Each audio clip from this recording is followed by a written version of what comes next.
Pizza delivery boy হিসেবে আমার জীবনটা খুব একটা রোমাঞ্চকর না। সারা দিন জ্যামের মধ্যে বাইক চালানো, কাস্টমারের খিটখিটানি শোনা, আর টিপস না পেলে মনে মনে গালি দেওয়া, এই তো রুটিন। কিন্তু গত বৃহস্পতিবার রাতে যা ঘটেছে, এরপর থেকে আমি আর এই চাকরিটা করতে পারবো কিনা জানি না। আমার নাম রাকিব। আমি ঢাকার একটা নামকরা পিৎজা চেইনের মোহাম্মদপুর ব্রাঞ্চে কাজ করি। ঘড়িতে তখন রাত 1:40। আমি আউটলেটের শাটার নামানোর প্রস্তুতি নিচ্ছি। এমন সময় ম্যানেজার জাহাঙ্গীর ভাই ডাক দিলেন। রাকিব, এই লাস্ট অর্ডারটা ড্রপ করে যা, এরপর ছুটি।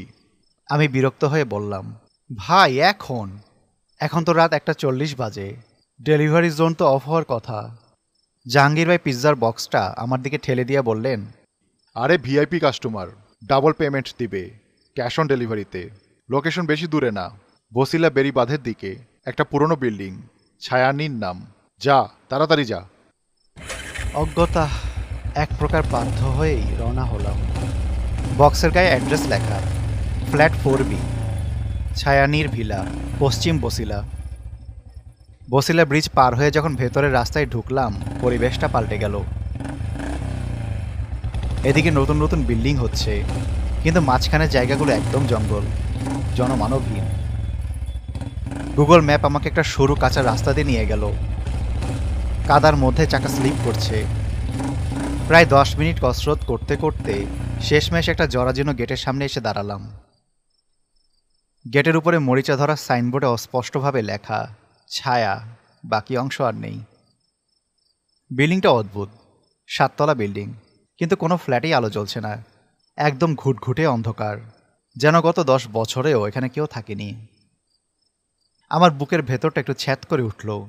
এত রাতে এরকম পোড়োবাড়ি টাইপ জায়গায় কে পিৎজা অর্ডার করবে? বাইকটা স্ট্যান্ড করে গেটের ফাঁকা দিয়ে তাকালাম। দারোয়ান থাকার কথা, কিন্তু কাউকে দেখতে পেলাম না। কেউ আছেন? আমি চিৎকার করে ডাকলাম, কোনো উত্তর নেই। শুধু বাতাসে শো শো শব্দ, আর দূরে কোথাও একটা কুকুরের করুণ ডাক শোনা যাচ্ছে। ফোনে কাস্টমারের নাম্বারে ডায়াল করলাম। রিং হচ্ছে, কিন্তু কেউ ফোন ধরছে না। হঠাৎ খটাস করে একটা শব্দ হলো। তাকিয়ে দেখি লোহার ভারী গেটটা ক্যাচ ক্যাচ শব্দ করে আপনা আপনি খুলে গেল। শরীরে লোম দাঁড়িয়ে গেল আমার।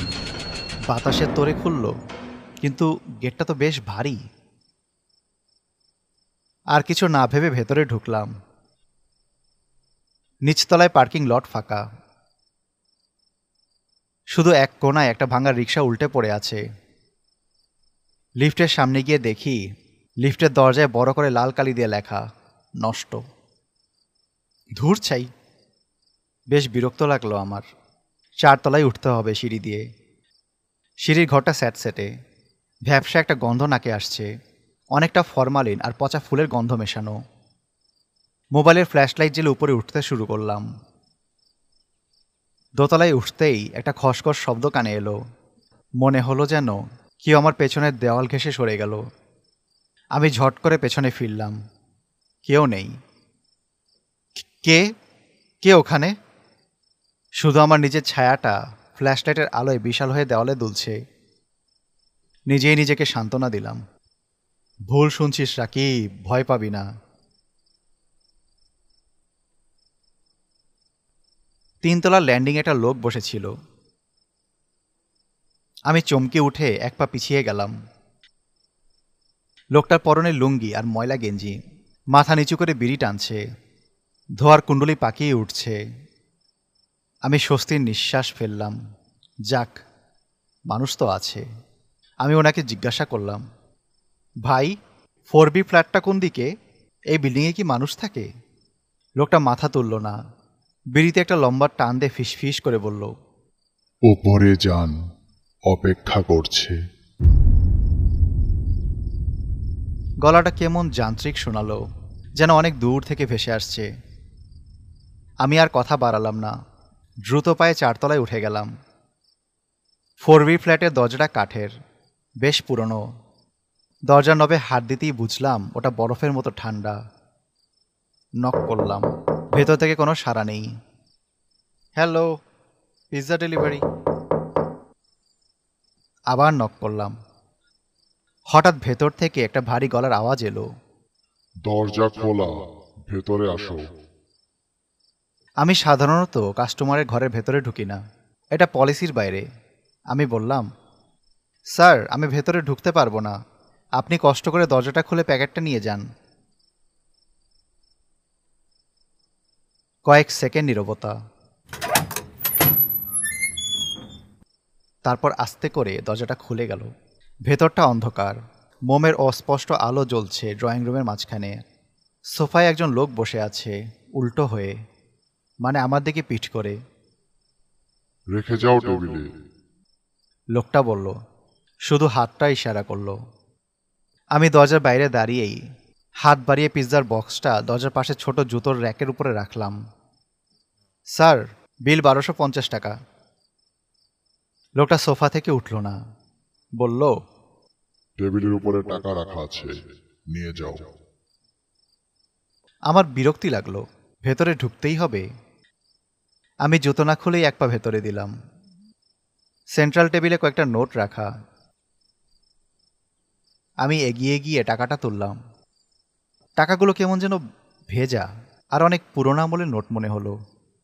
স্যার এগুলো তো চলে না এখন, নতুন নোট নেই? হঠাৎ দরজাটা ধপ করে আমার পেছনে বন্ধ হয়ে গেল। আমি চমকে পিছনে ফিরে তাকালাম। কি ব্যাপার স্যার, দরজা বন্ধ করলেন কেন? লোকটা এবার ধীরে ধীরে আমার দিকে ঘুরল। মোমের আলোয় তার চেহারা দেখে আমার রক্ত হিম হয়ে গেল। লোকটার কোনো মুখ নেই, যেখানে চোখ নাক মুখ থাকার কথা সেখানে চামড়া দিয়ে ঢাকা একদম সমতল মাংসপিণ্ড, কিন্তু সেই মাংসপিণ্ড থেকে আওয়াজ বের হলো। আমার খিদে পেয়েছে, অনেক খিদে। আমার হাত থেকে টাকাগুলো পড়ে গেল। আমি চিৎকার করতে চাইলাম, কিন্তু গলা দিয়ে কোনো আওয়াজ বের হলো না। লোকটা নাকি ওটা অন্য কিছু সোফা থেকে উঠে দাঁড়ালো। লম্বায় সে প্রায় 7 ফুটের মতো, হাতগুলো অস্বাভাবিক লম্বা, প্রায় হাঁটু পর্যন্ত ঝুলে আছে। আমি দরজার দিকে ছুটে গেলাম, হাতল ঘোরালাম পাগলের মতো, খুলছে না, লক করা। পিছনে ভারী পায়ের আওয়াজ পাচ্ছি। আমি সর্বশক্তি দিয়ে দরজায় লাথি মারলাম। পুরনো কাঠ মরমর করে উঠল, কিন্তু ভাঙল না। তুই এসেছিস, কতদিন পর টাটকা মাংস খাবো, হা হা হা হা। আওয়াজটা একদম আমার কানের কাছে। একটা পচা লাশে দুর্গন্ধ আমার নাকে ঝাপটা মারল। আমি ঘুরে দাঁড়ালাম। ওই জিনিসটা এখন আমার মুখের সামনে। এবার ওই চামড়ার সমতল মুখে আড়াআড়িভাবে একটা ফাটল ধরল, যেন কেউ ব্লেড দিয়ে চিরে দিয়েছে। সেই ফাটলটা হা হয়ে গেল, আর ভেতর থেকে বেরিয়ে এলো সারি সারি সুচালো দাঁত। আমি চিৎকার করে পকেট থেকে আমার বাইকের চাবিটা বের করে সজোরে ওটার চোখে, যেখানে থাকার কথা, গেঁথে দিলাম। জিনিসটা একটা অমানবিক আর্তনাদ করে পিছিয়ে গেল। সেই সুযোগে আমি দরজার লকটা আরেকবার মোচড় দিলাম, এবার খুলে গেল। আমি ছুটে সিঁড়িতে বেরিয়ে এলাম, কিন্তু এ কি, সিঁড়ি দিয়ে নিচে নামছি, কিন্তু দোতলায় পৌঁছানোর পরে দেখি আবারও 4 তলায় এসে দাঁড়িয়েছি। দরজায় লেখা 4B। আমার মাথা খারাপ হয়ে গেল। আবারও নিচে দৌড় দিলাম। 3 তলা, 2 তলা, আবারও সেই 4 তলা। তুই পালাতে পারবি না। উপর থেকে সেই আওয়াজ ভেসে আসছে। সিঁড়ির রেলিং বেয়ে ওই লম্বা হাতগুলো সাপের মতো নিচে নেমে আসছে। আমি বুঝলাম নিচে নেমে লাভ নেই। আমি উপরের দিকে দৌড় দিলাম, ছাদে। ছাদ যদি খোলা থাকে তাহলে পাশের বিল্ডিংয়ে লাফ দেওয়া যাবে। 5 তলা, 6 তলা, 7 তলা। ছাদের দরজাটা খোলা।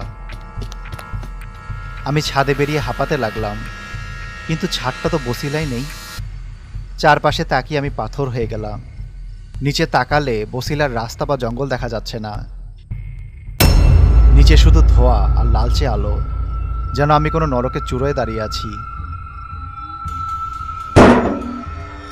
পেছনের ছাদের দরজাটা দরাম করে বন্ধ হয়ে গেল। ওই জিনিসটা উঠে এসেছে, তার শরীর থেকে কালো ধোঁয়া বের হচ্ছে। ওটা হাসলো, সেই হাসিটা দেখার মতো নয়। আমার হাতে আর কোনো পথ নেই। ওটা এগিয়ে আসছে 10 ফুট, 5 ফুট। আমি চোখ বন্ধ করে ছাদের কিনারা থেকে লাফ দিলাম। পড়ার সময় বাতাসের শোষ শব্দে আমার কান ফেটে যাচ্ছিল। মনে হচ্ছিল অনন্তকাল ধরে পড়ছি।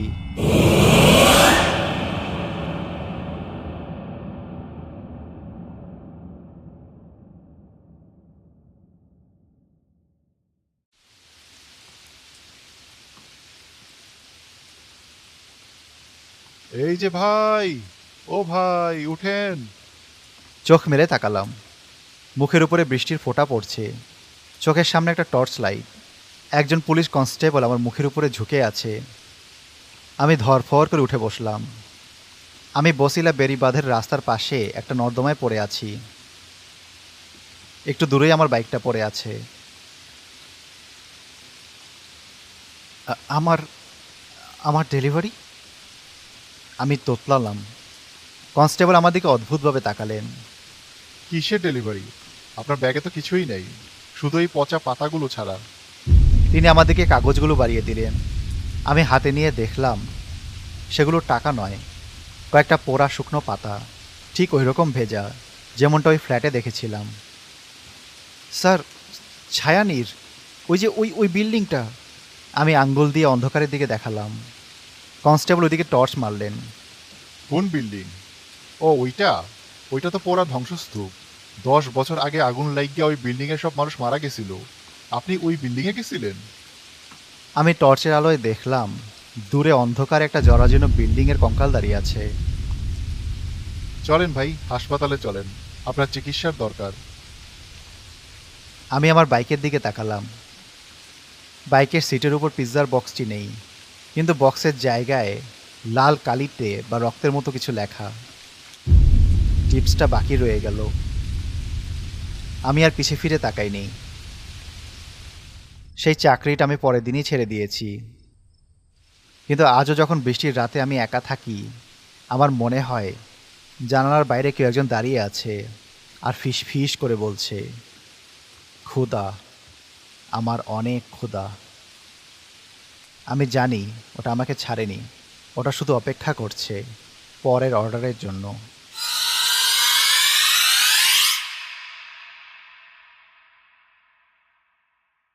Animated stories, best channel you ever seen. Animated stories, you are in a horror dream. Animated stories, you just take the bloody cream. Go and get the popcorn and you're ready for the horror team. Animated stories, best channel you ever seen. Animated stories, you are in a horror dream. Animated stories, you just take the bloody cream. Go and get the popcorn.